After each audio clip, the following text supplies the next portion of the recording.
This is a re-recording, a very brief re-recording of a session that took place just a little while ago, because I forgot to share the screen initially and didn't notice that until didn't notice the comments on that in the chat until it was well into the session. So this is going to be a quick overview of the hypothesis workshop that we just had this morning. And if you'd like a copy of the slides, just aim your camera at that QR code, and it will give you a copy that you can then add to your Google Drive.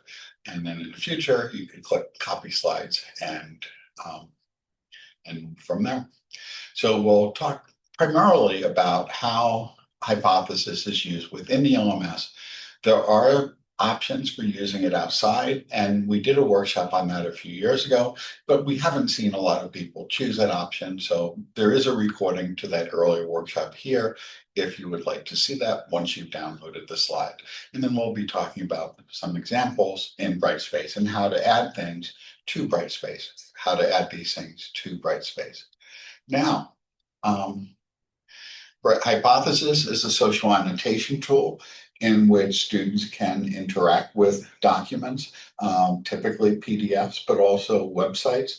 And you can also annotate videos as long as they have a transcript. And I believe the same is true for podcasts as long as a transcript is available.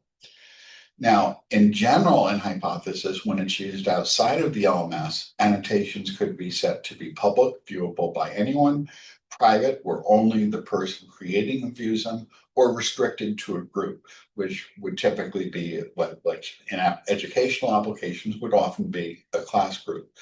But because we're going to be focusing on Hypothesis use in Brightspace, the only two options are the last two. Either students who create annotations could make them private, where only they can see them, or restricted to a group, which is automatically created. The group is automatically created as the entire class when you create this within Brightspace. And that makes it a whole lot easier. And by default, it automatically will default to comments being posted to be visible by anyone in the class, which is generally the intended purpose.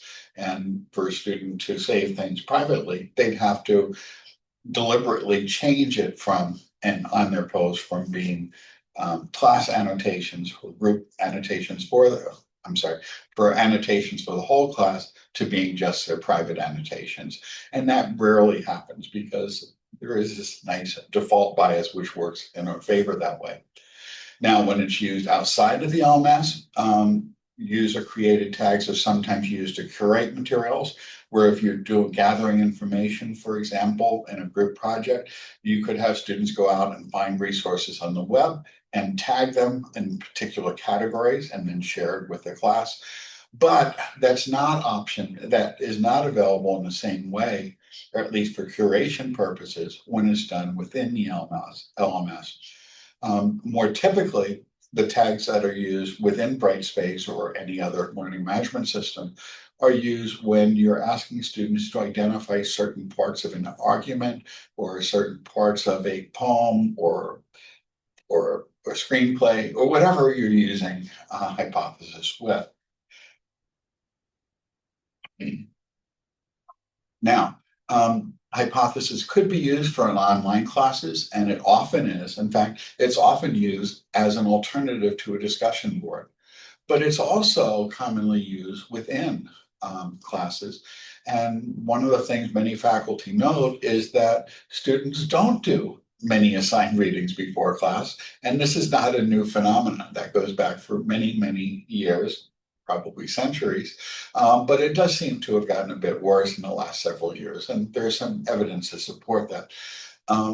But one nice thing about using Hypothesis is if you ask students to do readings, you can have them annotate the readings before class time and have them do at the start of class, where students have to actually open the document and have to go through at least parts of it and leave some comments behind on the document, which again makes it much more likely that they will complete readings and come to class prepared.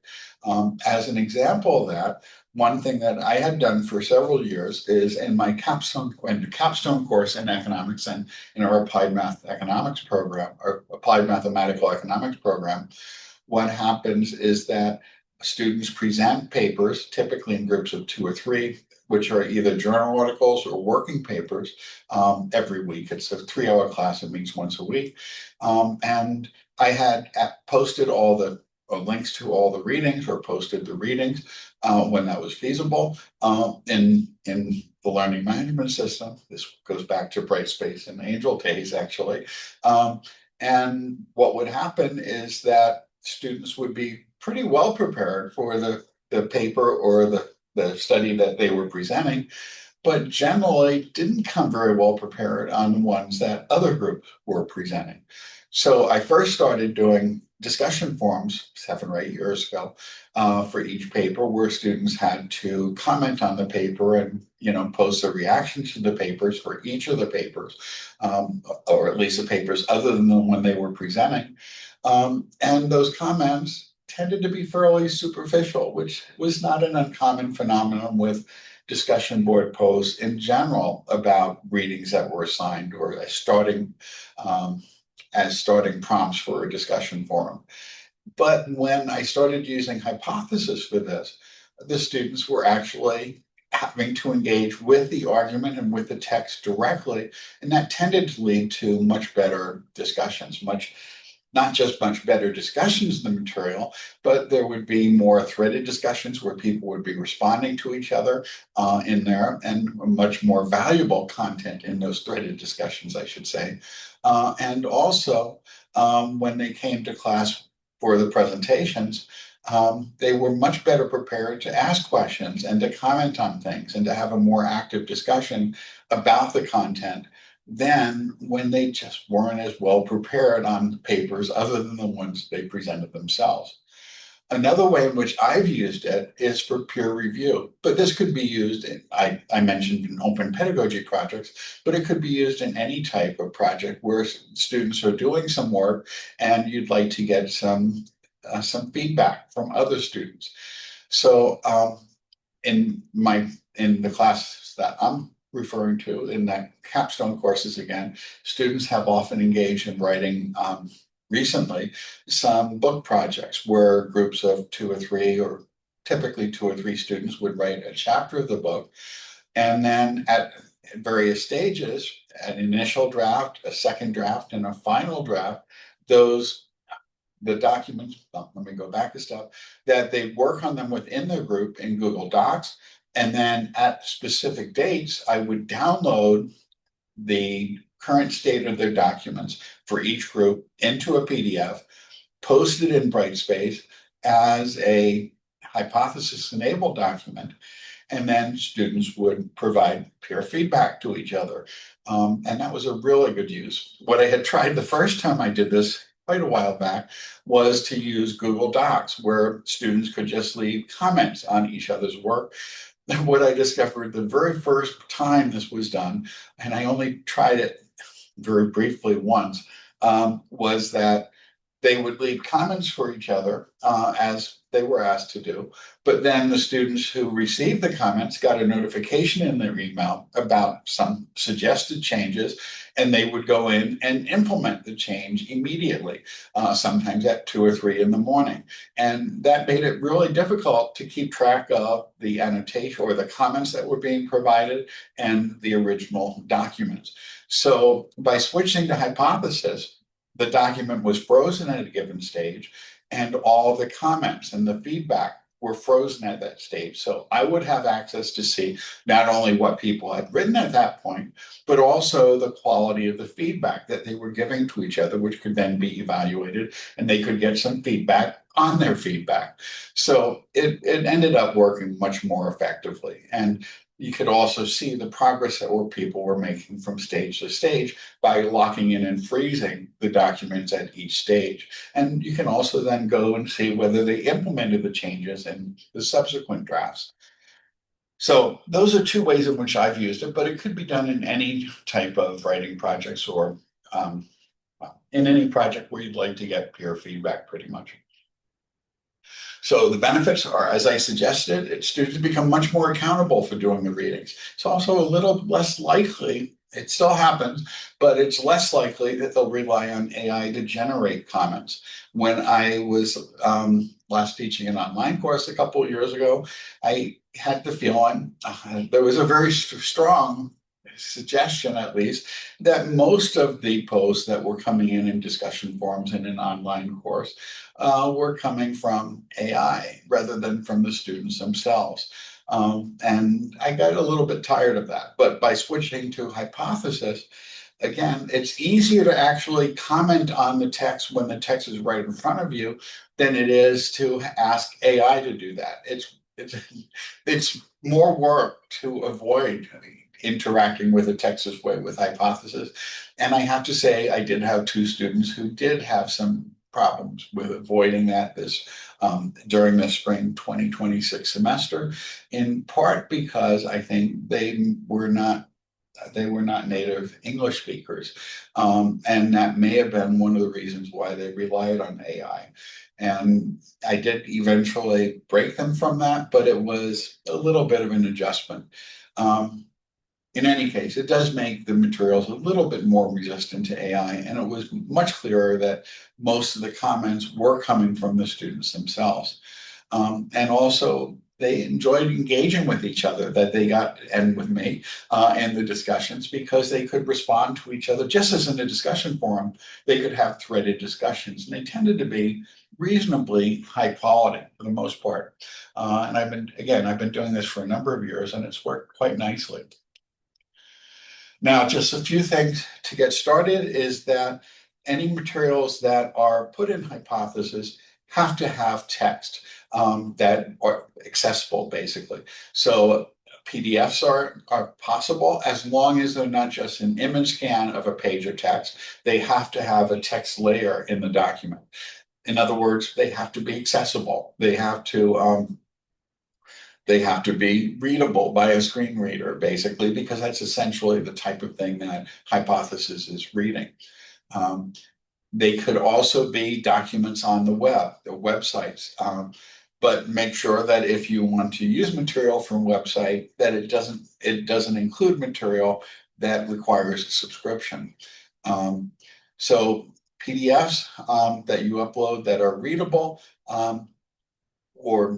or again, websites work, but also YouTube videos that have transcripts can work because the annotation takes place in the transcript. And I believe that's also true for podcasts with transcripts. I haven't tried that, but I believe that is now feasible. So when you if you're thinking about using hypothesis, think about whether you'll be using it as a replacement for discussion, whether you'll be using it for peer review or some other purpose, and also how you will be assessing a student work.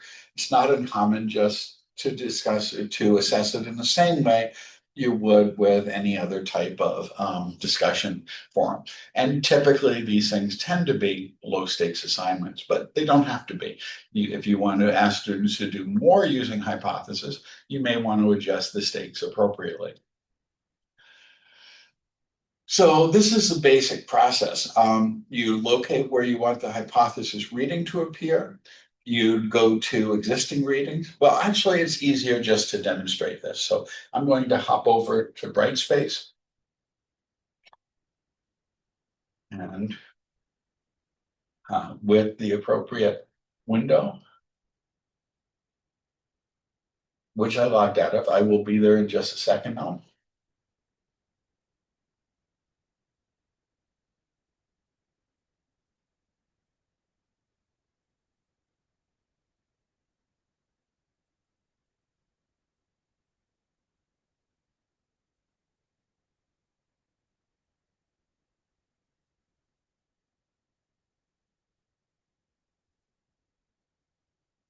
Okay, so I am now going to move over to Brightspace. Let me bring that screen over.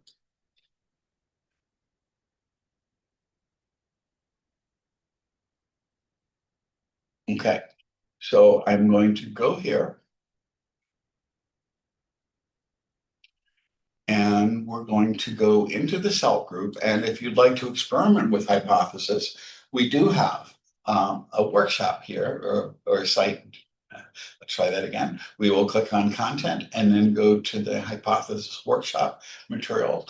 If you receive emails from us or if you receive announcements, there you have access to this. So just go to the group, the term that says no term, and then choose CELT along with all those other ridiculous trainings we have to do.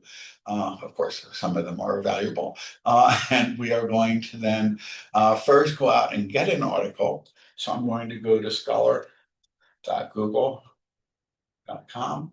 And this time I'm going to grab something. Well, we just did something about higher ed classes about Disney. We can do the same again. And this is actually one we downloaded before, but I'm going to grab the citation and then I'm going to grab the download, which again, we can just go over here and choose, well, go to the paper and then download it. By clicking on the download button. And then we would go into the hypothesis group and we're going to choose existing activities, scroll down until you see hypothesis reading. And then there's a series of ways in which we can add content. If we have things that are on a stable web URL, you could just give it the URL for either a web page or an online PDF. So I could have just taken that URL and linked to that. If you have something that's already stored in Google Drive, you could just directly connect to PDFs that are in Google Drives. If you have articles that are available in JSTOR, because we do have, well, older articles, well, I'm not sure what the current state of our JSTOR subscriptions are, but older articles are publicly available on JSTOR. And I think we do still have subscriptions to some of newer articles. You could also post a PDF from OneDrive, or you could post a link to a YouTube video. Just make sure that the video has transcripts, and most videos uploaded in the last several years do. So what we're going to do, though, is because we downloaded this, I'm going to go to Google Drive. It's not in my Google Drive, but it turns out it doesn't have to be. What you can do here is one of the options, if you just scroll down a little bit here, is to upload. And what it will do is it will upload a document from Google Drive. And this is the document, I think, that we just downloaded. So I'm going to open that. And it's going to upload it. And then up here, you would replace this with whatever title you want to see. And this is a title I just grabbed from that website, from Google Scholar. And I did that a little too quickly. Let me just pretend to do it again. I'm not going to actually do it. But there's a couple other things to note there that I should have commented on. And that's not it. We want to go to existing activities and scroll down again to Google Drive, hypothesis reading, sorry. And then when you get to that stage, and I'm going to do it one more time, we won't actually upload it all the way. Sorry, one more time, Google Drive, and we're going to go to my account. It will temporarily store it in your, well, it will store it in your account. Upload files again. And I'm messing up for a second time today, but let's just go with that. And here, again, I put the title in here, and that's the most important thing. But I should note that you can also assign weights and connect to the gradebook and all those other things. I don't do that, but you could put in 10 points or 100 points or whatever you want if you're using points. You could set up automatic auto grading. And if you have a larger class or even a small class where there's going to be group activities, you can create it as a group assignment where it would then, you select which groups that this would be receiving that document. I'm not going to do that, but it is an option if you'd like to. That was a feature that was added just a couple of years ago. So now we'll click continue. And now we have two versions of that, and they're right down here. I'm going to get rid of this one. And we're going to remove the Oh, I think this can work. I'm not quite sure because we had done this thing earlier, but let's try this again and we'll delete it one more time. And I'm hoping it's still there. If not, we've got lots of other examples. Okay, so this is the paper that was just uploaded, and let's see if it still exists in the LMS. It does, because the other versions were saved basically as there we go. So Scott and I had just added some content on here. I had highlighted this Ball State University just because it was the first thing I saw, and Scott annotated something else. He was one of the people in that last session. But from a student's perspective, all they would have to do is while they're reading it, they would find something they wanted to comment on, and they would just block it out and choose annotate and then leave a comment. And they could just type it, and they have the usual types of things with boldface, with italics, with quotation and indentation. They could put in links, they could add images, they could do ordered or unordered lists. And there's also a LaTeX editor. So here, if you want, say, to do an equation saying y sub I equals, let's say, beta 0 plus slash beta 1 slash, and let's say xi, close that. I think I did that correctly. Plus u sub I. And then close that. Oops. And then let's preview that because I wasn't really typing as I was writing that. And something looks wrong there. I think. Yeah, there we go. I think maybe that's correct. That's kind of ugly, isn't it?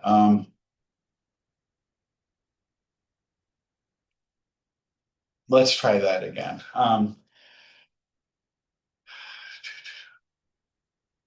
Let's try all that again. So we're going to do this now again using the LaTeX comment, the LaTeX equation thing. And here we go. That looks better. So now it would be y sub I equals beta sub 0 plus, let's say, beta 1. I'll just make it simple here. X sub I plus u sub I. And now I think that should work. And so now if we preview it, we should see the actual equation. There we go. I had some typos in the other one. And that way you can embed, you could put in integrals or other things, which makes it certainly much easier for STEM things. And once a student puts in their annotation, and again, anyone looking at this would be puzzled, but this is only for the purpose of the workshop. There we go. So bivariate regression. So in any case, this is all it takes. From students' perspective, they click on the link and it looks like it's directly in their Brightspace. So they're not exiting into another program. They're not logging in separately. They're already authenticated and connected, and they get to work on it just as if it's a part of Brightspace. And then they could, again, comment on each other by just clicking on the feedback and adding more stuff and posting to that. And that's where you add the tags, by the way, at the bottom. Now they can also highlight things, but the highlighting is only viewed by the individuals themselves. And again, if someone wanted to post something just for their own use, they could choose annotate, and then they could change it to post to only me. But again, the default is to post to the whole class. And if you use this in one of your classes, let's say Math 210, it would say post to Math 210-800 or 810, whatever the numbers are. And that's pretty much it. It's really easy to create hypothesis links. It's really easy for students to use. And the only times I've ever seen any issues from students' use is I had one student who changed it to post things privately, and I'm not sure why he did that, but my first thought is, well, maybe he was just he hadn't done it and he was trying to claim that he had, but he did show me this where he had it logged in, where he logged in, and it did show all the timestamps, and Brightspace confirmed that. So he actually had been doing it, but posting only to himself. And I'm not sure where I must have clicked on at a title here. Oh, wait, I'm sorry. Never mind. I am tired. So now, other ways to use hypothesis. One is you can post your syllabus as a Brightspace document. Just save it as a PDF or save it in Brightspace directly, and then put it in as a hypothesis document. So students could ask questions about it. They could add comments about it. They could respond to each other, or you could respond to them. If you have assignment instructions that are embedded in Brightspace, you could set it up as well, it wouldn't be technically an assignment, but you could have a document describing what they had to do and then connect that to a Dropbox, etc. But you could, again, do it as a hypothesis document where they could then ask questions about it if they didn't understand some of the instructions. So for example, if you're asking them to do a paper, you could just have a Brightspace page that would be, again, a hypothesis-enabled instruction document where they could ask you questions and you could respond. You could also, for example, if you want to do some metacognition or some metacognitive reflection, you could have Brightspace comments set up where you could create groups of one for each student and have students respond to some HTML, or could be an HTML page in Brightspace, or it could be a PDF where they only you and they could see their posts. So you could see that they could keep basically a journal that was done within Hypothesis. They could also do that as a discussion forum, but it's another option. And what I've seen so far is that everyone who has started using Hypothesis in class has continued doing so. Students seem to like it. Whenever I've asked students what their reactions were, they found it pretty engaging. They liked the whole idea of social annotation, and they found it a fairly intuitive and easy to use approach. So, and it's been especially effective in terms of leaving peer feedback on the chapters that each group was writing within the class, again, at different stages. And that's pretty much all I've got. And I think this time it has recorded, and we will stop there.